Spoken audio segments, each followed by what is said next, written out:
You know what I realized the other day? Some of the best ideas out there weren't even born in perfect circumstances. And what I mean by that is a lot of these great ideas were either improvised, remixed, or started off as plan B and somehow turned into plan A.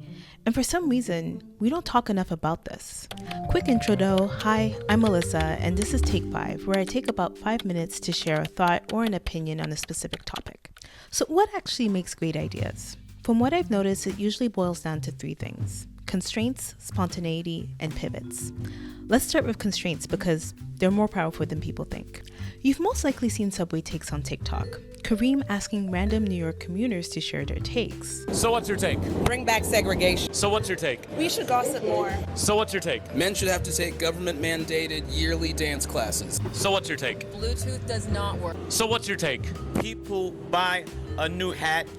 I don't care what team it is, but take the mother sticker off on the bill.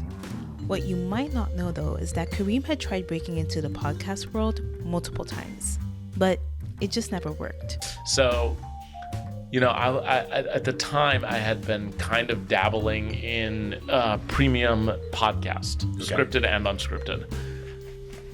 And I was thinking about premium podcasting because it was like, I think it was like 2021, 2022. And there was a moment in time where like premium podcasts were the soup du jour. It was like the pivot to video. Me and my friend Andrew, who's the co-founder, co-creator of Subway Takes, we had spent a lot of money trying to develop and produce premium podcasts. And we had done some good projects, but we'd also spent all the money. So when he was down to his last $10,000, the limits of what he could afford shaped the whole format. No studio meant no long polished podcast. It became short, unscripted videos filmed on the subway instead. That constraint forced him to strip everything down. And honestly, that's exactly what made it work. Now let's talk about spontaneity. Tiny Desk Concerts, the NPR series, actually started on a whim. In 2008, Bob Boilen went to see Laura Gibson perform at South by Southwest, but he couldn't really hear anything because the venue was way too loud. So he met up with her afterwards and kind of joked, "You should come perform at my office someday." And she actually did.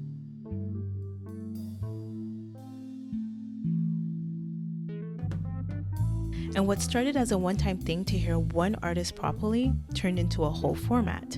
No stage, no fancy production, just musicians, a desk, and whoever happened to be in office that day.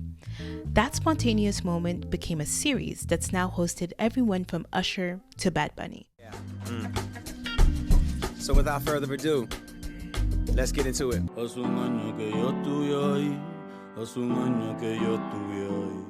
And then of course we have pivots, which is my personal favorite because they're hard to do, but the payoff tends to be worth it.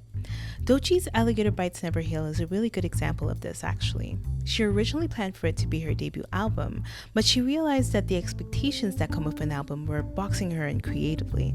Pop sounds like this. This is how pop sounds. La la la la la la. It's a hit. Who gives a fuck? Nobody knows who you are. Nobody cares.